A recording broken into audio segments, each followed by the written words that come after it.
नमस्कार दोस्तों, MD smart classes YouTube channel में एक बार फिर आपका बहुत बहुत स्वागत है। दोस्तों, कल 26 सितंबर 2021 को रीट परीक्षा शांतिपूर्वक संपन्न हो चुकी है। परीक्षा संपन्न होने के बाद सभी अभ्यर्थियों को रीट परीक्षा 2021 की आंसर की का इंतजार रहता है, क्योंकि जो अभ्यर्थी पेपर करके आए हैं वो अपना पेपर मिलान करना चाहते हैं। तो आज के इस वीडियो में हम आपके लिए लेकर आए हैं रीट लेवल 1 साइकोलॉजी की आंसर की, जिसमें पूरे के पूरे जो बाल विकास एवं शिक्षा शास्त्र जो पार्ट है रीट का, उसके पूरे 30 क्वेश्चन हम इस वीडियो में लेकर आए हैं और उनके आंसर यानी कि उसको हम सोल्व करेंगे। तो वीडियो अंत तक जरूर देखिएगा। अगर आप हमारे चैनल पर पहली बार विजिट कर रहे हैं और आपने हमारे चैनल को सब्सक्राइब नहीं किया तो चैनल को सब्सक्राइब कर लें और पास में बेल आइकन को प्रेस कर दें। तो दोस्तों, सबसे पहले तो आप सभी अभ्यर्थियों को बहुत बहुत शुभकामनाएं हैं कि आपका पेपर शांतिपूर्वक संपन्न हो चुका है और आप भावी एक अध्यापक बनने जा रहे हैं। तो दोस्तों, अब शुरू करते हैं ये वीडियो। तो दोस्तों, सबसे पहला क्वेश्चन है हमारा, मानव विकास आजीवन चलता रहता है, यद्यपि दो व्यक्ति बराबर नहीं होते, किंतु सभी सामान्य बालकों में विकास का क्रम एक सा रहता है। तो यह कथन विकास के किस सिद्धांत की ओर संकेत करता है? दोस्तों, इसका जो राइट आंसर होगा वो राइट आंसर होगा सामान्य प्रतिरूप का सिद्धांत। इसका राइट आंसर ऑप्शन सी होगा, सामान्य प्रतिरूप का सिद्धांत। लेकिन दोस्तों, इस क्वेश्चन में डाउट भी है, इसका आंसर ये भी हो सकता है सतत विकास का सिद्धांत। ए या सी दोनों ऑप्शन में एक आंसर, दोनों आंसर सही है, या तो इस प्रश्न का जो बोनस अंक मिलेगा या सबसे ज़्यादा जो संभावना है आंसर मानी जाने की वो ऑप्शन सी राइट होगा। उसके बाद है क्वेश्चन नंबर 2, जीन पियाजे के अनुसार संज्ञानात्मक विकास को अंतिम अवस्था कौन सी है? तो जीन पियाजे के अनुसार संज्ञानात्मक विकास की अंतिम अवस्था कौन सी है? दोस्तों, इसका राइट आंसर होगा जो होगा ऑप्शन बी, अमूर्त संक्रियात्मक अवस्था। ये अंतिम अवस्था है संज्ञानात्मक विकास की। जीन पियाजे ने 4 संज्ञानात्मक विकास की अवस्थाएं बताई थी, जिसमें अंतिम अवस्था है अमूर्त संक्रियात्मक अवस्था। उसके बाद दोस्तों, तीसरा क्वेश्चन, आनुवंशिकी के जनक कौन है? आनुवंशिकी के जनक कौन है? तो इसका राइट आंसर होगा, सीधा सा राइट आंसर इसका ऑप्शन ए, ग्रेगर मेंडल। उसके बाद क्वेश्चन नंबर 4 है दोस्तों, व्यक्तित्व का मनोविश्लेषणात्मक सिद्धांत किसने प्रतिपादित किया? मनोविश्लेषणात्मक सिद्धांत के साथ कौन सा मनोवैज्ञानिक जुड़ा हुआ है? तो इसका राइट आंसर होगा option B, Sigmund Freud. Sigmund Freud इसका राइट आंसर होगा। इसके बाद है क्वेश्चन नंबर 5 है दोस्तों, एक 10 वर्षीय बालक की मानसिक आयु 12 है तो उसकी बुद्धि लब्धि क्या होगी? तो दोस्तों, इसका राइट आंसर क्या होना चाहिए? इसका राइट आंसर होगा ऑप्शन सी, 120। मानसिक आयु बटे वास्तविक आयु मल्टीप्लाई 100, 12/10 गुणा 100। जब इसको हम हल करेंगे तो इसका आंसर होगा ऑप्शन सी, 120। इसके बाद है दोस्तों क्वेश्चन नंबर 6, अल्बर्ट बांडुरा द्वारा प्रस्तावित अधिगम का सिद्धांत कौन सा है? अल्बर्ट बांडुरा ने कौन सा सिद्धांत दिया था? तो इसका राइट आंसर होगा जो होगा ऑप्शन डी, सामाजिक अधिगम सिद्धांत। सोशल लर्निंग सिद्धांत अल्बर्ट बांडुरा द्वारा दिया गया सिद्धांत है अधिगम का। उसके बाद है क्वेश्चन नंबर 7, रेमंड कैटल द्वारा कितने व्यक्तित्व कारक प्रस्तावित किए गए? जो आरजी कैटल है उसके द्वारा जो पीएफ प्रश्नावली दी गई थी, व्यक्तित्व कारक की जो पीएफ प्रश्नावली है उसमें कितने कारक प्रस्तावित है? तो इसका राइट आंसर होगा ऑप्शन सी, 16। यही क्वेश्चन उल्टा करके लेवल 2 में पूछा गया था। उसमें पूछा गया था 16 पीएफ जो प्रश्नावली व्यक्तित्व कारक की प्रश्नावली है वो किसने दी थी? तो वहां पर आंसर आएगा आरजी कैटल। क्वेश्चन नंबर 8 है दोस्तों, निम्न में कौन सा मैस्लो की आवश्यकताओं के पदानुक्रम में सम्मिलित नहीं है? पदानुक्रम में सम्मिलित कौन सा आवश्यकता नहीं है। तो इसमें राइट आंसर होगा ऑप्शन बी, व्यक्तिवाद एवं समूहवाद। इसका राइट आंसर क्या होगा, जो कि मैस्लो की आवश्यकताओं के पदानुक्रम में शामिल नहीं है, व्यक्तिवाद और समूहवाद। दैहिक आवश्यकताएं भी शामिल है, स्नेह एवं संबद्धता की आवश्यकताएं भी शामिल है और आत्मसिद्धि की आवश्यकताएं भी शामिल है। इसके बाद है क्वेश्चन नंबर 9, एक व्यक्ति में एक समय पर दो विपरीत इच्छाओं का होना कहलाता है। दो विपरीत इच्छाएं का कहना जो होंगी तो वो क्या कहलाएगा। तो इसका राइट आंसर होगा ऑप्शन ए, द्वंद्व। दो विपरीत इच्छाएं हैं तो दोनों विपरीत इच्छाओं में द्वंद्व ही पैदा होगा। क्वेश्चन नंबर 10 है दोस्तों, निम्नलिखित में से कौन सा अनुसंधान स्टीफन कोरे से संबंधित है। तो दोस्तों इसका जो राइट आंसर होगा वो है क्रियात्मक अनुसंधान, ऑप्शन डी इसका राइट आंसर होगा, क्रियात्मक अनुसंधान। क्वेश्चन नंबर 11 है दोस्तों, व्यक्तिगत भिन्नता को निर्धारित करने में निम्न में से कौन सा जैविक कारक नहीं है। जो व्यक्तिगत भिन्नता को निर्धारित करते हैं उसमें जैविक कारक कौन सा नहीं है। तो जैविक कारक इसका राइट आंसर होगा ऑप्शन सी, अभिभावक बालक संबंध। ये जो कारक है वो जैविक कारक में नहीं आता है। इसके बाद क्वेश्चन नंबर 12 है दोस्तों, डाउन संलक्षण का कारण है, डाउन सिंड्रोम जो एक बीमारी है उसका कारण क्या है। उसका कारण होगा ऑप्शन 20 का राइट आंसर होगा त्रिगुणसूत्रता 21, यानी कि गुणसूत्रों की संख्या होती है जो 45 होती है इसमें डाउन सिंड्रोम में, और टर्नर सिंड्रोम में गुणसूत्रों की संख्या होती है जो 47 होती है।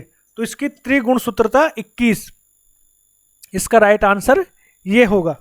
इसके बाद है क्वेश्चन नंबर 13, विश्वसनीयता की अवधारणा से आज से है। विश्वसनीयता, वस्तुनिष्ठता, वैधता, विश्वसनीयता।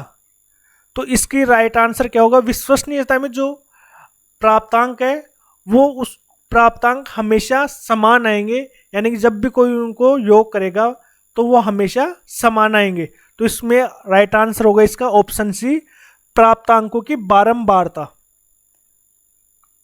ऑप्शन सी इसका राइट आंसर होगा। इसके बाद है क्वेश्चन नंबर 14, निम्नलिखित में से कौन सा प्रक्षेपीय परीक्षण का उदाहरण नहीं है। तो प्रक्षेपीय परीक्षण का उदाहरण कौन सा नहीं है। तो दोस्तों इसका जो राइट आंसर होगा वो होगा ऑप्शन डी, MMPI। इसका राइट आंसर क्या होगा, MMPI इसका राइट आंसर होगा। इसके बाद है क्वेश्चन नंबर 15, बहुबुद्धि का जो सिद्धांत किसने प्रतिपादित किया। इसका राइट आंसर होगा हार्वर्ड गार्डनर ने बहुबुद्धि का सिद्धांत प्रतिपादित किया था। इसमें उन्होंने 9 कारक बताए थे। इसके बाद है क्वेश्चन नंबर 16, उपचारात्मक शिक्षण किस प्रकार के बालकों के लिए प्रयुक्त होता है। उपचारात्मक जो शिक्षण होता है वो किस प्रकार के बालकों के लिए उपयोग होता है। वो होता है धीमी गति से सीखने वाले विद्यार्थियों के लिए उपचारात्मक शिक्षण किया जाता है। उनका निदानात्मक परीक्षण करके फिर उपचारात्मक शिक्षण किया जाता है। इसके बाद है क्वेश्चन नंबर 17 दोस्तों, शिक्षण की खेल कूद विधि किस सिद्धांत पर आधारित है। शिक्षण की जो खेल कूद विधि है वो किस सिद्धांत पर आधारित है। इसका राइट आंसर होगा ऑप्शन बी, वृद्धि और विकास। इस सिद्धांत पर आधारित है। जब बच्चा खेलेगा तो उसकी वृद्धि भी होगी और उसका विकास भी होगा। क्वेश्चन नंबर 18 है दोस्तों, एनसीएफ 2005 की राष्ट्रीय स्टीयरिंग समिति के अध्यक्ष कौन थे। तो दोस्तों इसका सीधा सा आंसर है प्रोफेसर यशपाल, जो कि एनसीएफ 2005 की अध्यक्षता की थी इन्होंने। तो इसका जो राइट आंसर होगा ऑप्शन बी होगा, प्रोफेसर यशपाल। इसके बाद है क्वेश्चन नंबर 19, आरटीई अधिनियम 2009 किस आयु समूह के बालकों के लिए। जो आरटीई अधिनियम 2009 लागू हुआ था वो किस आयु के बालकों के लिए लागू हुआ था। इसका राइट आंसर आएगा ऑप्शन डी, 6 वर्ष से लेके 14 वर्ष के बालकों के लिए ये लागू किया गया था। इसके बाद है क्वेश्चन नंबर 20, निम्नलिखित में से कौन सा दैहिक अभिप्रेरक नहीं है। तो इसका राइट आंसर आएगा ऑप्शन ए, उपलब्धि। उपलब्धि है जो दैहिक अभिप्रेरक में नहीं आता है, ये उपलब्धि प्रेरक में आता है। उपलब्धि, भूख, प्यास, नींद, काम, ये जो प्रेरक हैं वो दैहिक प्रेरक में आते हैं।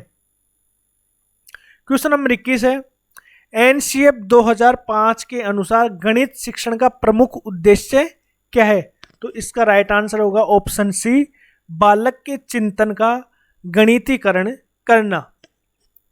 क्वेश्चन नंबर 22 है दोस्तों, पारितोषिक एवं दंड के माध्यम से सीखना अधिगम के किस सिद्धांत से संबंधित है? पुरस्कार देना और दंड देना, यानी कि ये किस सिद्धांत से संबंधित है? तो ये सीधा सा आंसर होगा स्किनर से संबंधित है, और स्किनर का जो सिद्धांत है वो ऑप्शन बी है, क्रिया प्रसूत अनुबंधन का सिद्धांत। ऑप्शन बी इसका राइट आंसर होगा। इसके बाद है क्वेश्चन नंबर 23, निम्नलिखित में से कौन सी प्रक्रिया बाल्यावस्था के दौरान सीखने से संबंधित नहीं है? तो सीखने से संबंधित कौन सी प्रक्रिया नहीं है बाल्यावस्था में? पूर्व अनुभव, प्रतिबिंबन, कल्पना और तर्क। तो इसका राइट आंसर होगा ऑप्शन सी, कल्पना। कल्पना बाल्यावस्था के दौरान नहीं होती। उसके बाद है दोस्तों क्वेश्चन नंबर 24,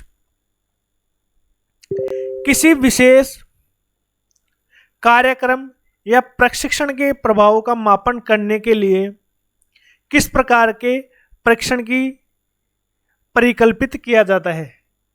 किसी विशेष कार्यक्रम या प्रशिक्षण के प्रभाव को मापन करने के लिए किस प्रकार के परीक्षणों का परिकल्पित किया जाता है? तो इसका जो राइट आंसर होगा वो इसका राइट आंसर होगा ऑप्शन सी, विशेष कार्यक्रम या विशेष प्रशिक्षण उपलब्धि परीक्षण में आता है।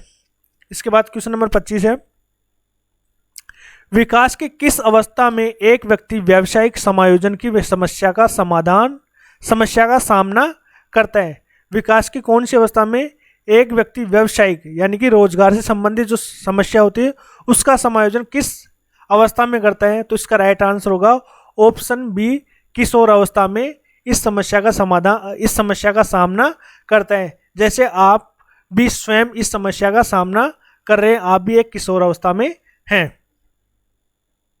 इसके बाद है क्वेश्चन नंबर 26, शिक्षण अधिगम का मनोवैज्ञानिक आधार किस पर निर्भर करता है?